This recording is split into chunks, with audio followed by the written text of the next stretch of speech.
subject which we are going to do is mass transfer operations 2. Okay, so from previous lecture we got to know about Raoult's law. Okay, how it is important for distillation. Okay, how it shows about how it is concerned with the vapor liquid equilibrium. Okay, now the next law which is important here is Dalton's law. Okay, see the in exam now your level is that high that they are not going to ask you simple questions based on Dalton's law or Raoult's law. Okay, it is just to understand. Okay, now here you have to relate thermodynamics with mass transfer also. Okay, try to study by relating thermodynamics with mass transfer. Okay, because see at the end what is thermodynamics?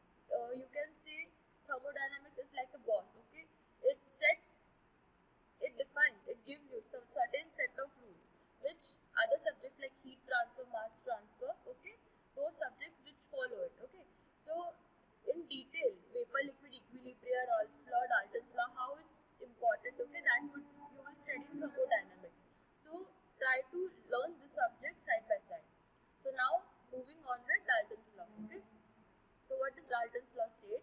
It states that at constant volume and constant temperature, the total pressure exerted by gas vapor mixture is equal to the sum of partial pressure of components present in it. Okay, here at constant volume and constant temperature. Okay, if see about pressure, you have to know about this, that pressure, you know, from if you're considering ideal gas, okay, PV is equal to nRT. I can say that pressure is directly proportional to temperature. Okay, so you have to be very specific here.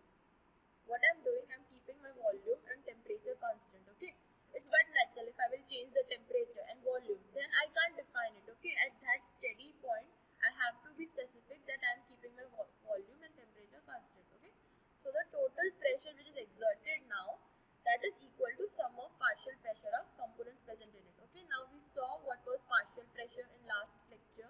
Okay, so moving forward, hence I can say that my PT, that is total pressure, is equal to PA plus PB. Okay, your PA is partial pressure of A and PB is partial pressure of B. Okay, you can see from example. See, all the bottles are same. Okay, volume, it means I'm keeping my volume. Okay, so you can see blue, purple, yellow. Okay, these three are different gases and it has individual pressure. Now see, in total pressure, okay, in the fourth bottle, when your all three components are present, then we are talking about total pressure. Okay, so you can see the definition how partial pressure works actually. At constant volume, okay, if my volume is same, then if I'm separating individual gases from the fourth cylinder, okay, which has all gases, and I'm placing them in three different containers of same volume as that was of total pressure container volume. Okay, so at that time, of course, the like 300 kilopascal, okay, that is pure A gas. Okay, so the pressure for 300 kilopascal container, okay, for my blue container which is having A gas, okay, blue gas, that is the total pressure here. Okay, for that container it is total pressure. Okay, now but if I'm mixing the three together, okay, you can see now all my blue, purple, yellow gases are together, but I'm keeping the volume, okay, the initial condition, that was volume same. So now the pressure of that individual gas would be partial pressure. Okay, so you can see how addition of these three has gotten me total pressure, that is 1350 kilopascals. But in that container, your partial pressure is what of blue gas? It would be mole fraction into total pressure. You will see further. So you can see all three gases, its individual pressure was like 300, 600, 450. Okay, those were when they were individual, when they were in pure state. Okay, no mixing was there. And what volume was same. Okay. And now when I'm mixing them, keeping the volume which was initially same, so I can now say that the pressure that is exerted by those gases in the fourth cylinder, okay, when they are in mixture, that is its partial pressure. Now, for an ideal gas or vapor, the partial pressure is related to mole fraction of the component in gas or vapor phase. Okay. Now look at the fourth container. Okay, the fourth cylinder in the 1350 kilopascal pressure one, where all three gases are there. So here the partial pressure, you can say that its mole fraction, it is a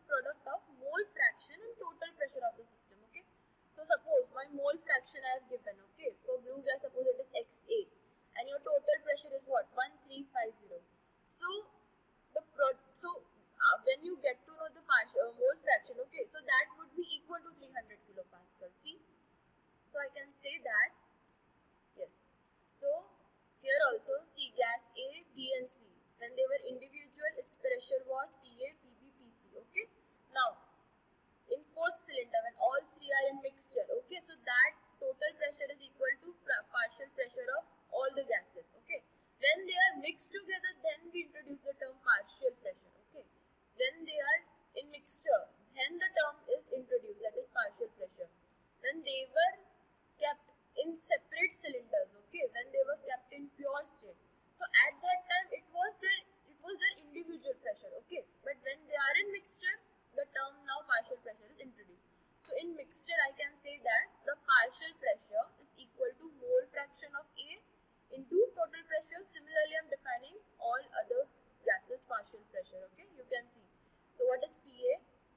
That is equal to YAPT, PB is equal to YBPT, and PC equal to YCPT.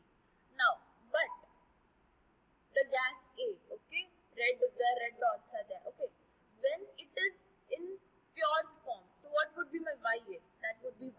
So I can say for that cylinder, okay, when your gas A is only kept, when it is pure, so I can say my PA is equal to PT for that cylinder, okay. Okay, because YA is 1, it is pure. Similarly for B, YB is 1 when I'm talking about the second cylinder, when only my gas B is there, no other mixture is there. So that is again YB is equal to total pressure. So for that cylinder, that pressure is PB is total pressure for that cylinder. But when I'm mixing all three gases, okay, in the fourth cylinder, now you need to introduce your term mole fraction. Okay. So from Raoult's law and Dalton's law, okay, what I can say, in Raoult's law you saw the definition of partial pressure, okay, it is product of liquid phase mole fraction into vapor pressure of that component in pure state. Hence PA, again last lecture I told you, your vapor pressure has a description of PA sat and PA 0 also, okay. So what is your PA? Your PA partial pressure is product of liquid phase composition into vapor pressure in pure state. Similarly for B. Here let's take example like A is my more volatile, okay. Now from Dalton's law, what is your total pressure again? Your total pressure is summation of partial pressures. So hence instead of PA, partial pressure, and what I am substituting? I am substituting the definition which we had from Raoult's law, okay. PA dot PA0 dot XA plus PB0 dot XB, okay, the product. Now, as we know that, okay, here I am talking about binary mixture, okay, hence I have taken only two components. Again, what is binary mixture? Mixture of two components, hence XA plus XB equal to 1. When I am talking about multi-component, then it could be XA plus XB plus XC plus XD, up to many components. How many components are there? But note this, okay, your mole fraction, the summation of mole fraction of all the components will always be equal to 1. Now, as I have taken example of binary mixture, hence XA plus XB equal to 1. So, I can relate my XA as 1 minus XB, okay, or vice versa, XB equal to 1 minus XA. Okay. Also, yeah, again from Dalton's law, what is your PA? It is YA dot PT and PB equal to YB dot PT. YAPT is equal to PA dot XA. Okay. From this is your standard equation with which you can calculate many of your sums. Okay. Like in exam they can ask you, find, you have like they have given you liquid phase composition. Okay. And they have given you vapor pressure. Now total pressure is also given, so you can find your YA. Vice versa, you can find your PT also. Okay. Now moving on about relative volatility. Okay, this is the next topic which you will study. Relative volatility. Now before studying relative volatility, we must know what is volatility. Okay, the exact technical definition. So it is defined as partial pressure of any component to the mole fraction of that component in liquid phase. Okay, so volatility of A is my partial pressure of A upon mole fraction of A. Okay, so this is the definition of your volatility. Similarly for B, I can say that partial pressure of B upon XB. So of course P is my partial pressure and X is the liquid phase composition. So hence relative volatility, what I can say is, it is the ratio of volatility of A. Here what is A? Let's say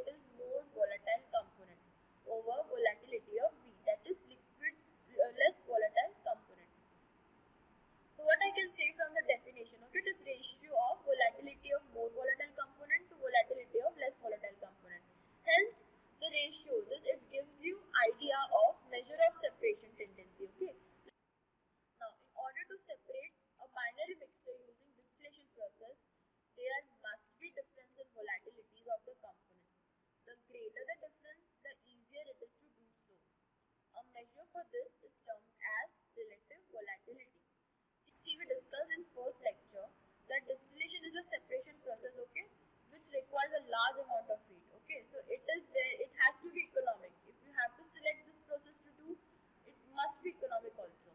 So when we are using distillation and separation process, okay, so if it is viable, it is okay to use it or not, that totally depends upon the relative volatility. Okay. Because you are separating your volatile components, okay, what is again your crude, okay, crude or any other mixture, okay, you have to separate it. But take example of crude, okay, it is mixture of many volatile components, okay, but you have to make sure that there is difference in volatilities. Then and only then your components will separate from each other. So relative volatility, what it shows you that what is the difference between my A, B component. For example, taking for binary mixture, okay. If the difference between volatility of A and B is more, then it is suitable that okay, I'm using distillation process to separate them. Now suppose A boiling point is 80 and boiling point of B is like only 74. Okay, so there is only difference between 6 degrees Celsius. So it is, of course, it is possible that there will be impurities present. Okay, there would be mixing of A and B components in vapor phase and liquid phase also. So hence we need to know about the relative volatility, okay, to know if separation is possible or not. So I can say my relative volatility as ratio of PA upon XA to PB upon XB. Okay. So see here, now what I am doing, I am representing my XB as 1 minus XB and YB as 1 minus YA. Okay. So that way I can do, if suppose only I am given YA and XA composition, I have to find relative volatility. So see, I am manipulating YB as 1 minus YA. Now if suppose I am been given partial pressure only and total pressure. So see, from how I can use my Rolle's law. Okay, so this is all derivation. So at the end, what you have to remember is the formula which is last. YA is equal to alpha AB XA whole upon 1 plus XA into alpha AB minus 1. Okay, so you can see Y versus X data can be generated over here. Okay, that we would study when we will take into account a question to solve. But for right now, you have to learn this by heart, that what is your final relation between y and x. Okay, ya is equal to alpha ab into xa upon 1 plus alpha ab minus 1 into xa. Okay, so see, I have represented my relative volatility alpha ab is equal to pa upon pb also. Okay, so now here don't try to remember it, okay, but try to be thorough with the derivations, okay, like how you can substitute at instant. Now when you will practice the derivation, you will of course by after 2 to 3 times you will remember, like okay, if only partial pressure of A and B is also given to me and I have to find my relative volatility, I can use this formula. Now when alpha AB is 1, then separation is above 1, sorry, then and only then separation is possible. Okay, now of course see, try to relate. Okay, only taking example of partial pressure of A and B. See, if alpha is equal to 1, it means PA is equal to PB. My partial pressure of A and B is same. It means when I am providing heat, okay, both will be in the vapor phase at same time. So both will be in the vapor phase, so it is no meaning. Okay, when I am taking out the vapors and distilling it, I will get the same solution again, because the composition, okay, the vapor phase composition, whatever of A and B is there, when they are condensed, same would be there that in liquid phase also. So if my alpha is 1, my relative volatility is 1, it means both are same volatile. Okay, both are equally volatile. So in that case, I can't use distillation as separation process. So yes, now so what is the gist which we got, that for distillation, okay, to use distillation, your alpha, your relative volatility must be compulsorily more than 1. Greater the relative volatility, what it shows that there is a big difference between boiling range of A and B component. Okay, it can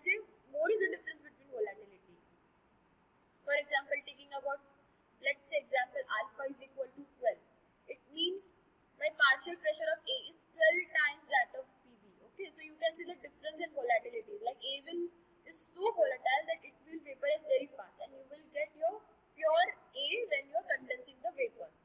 Okay, now this equation y is equal to alpha AB1, how you can use? Okay, so for different values of x and known value of relative volatility, I can generate my xy equilibrium data.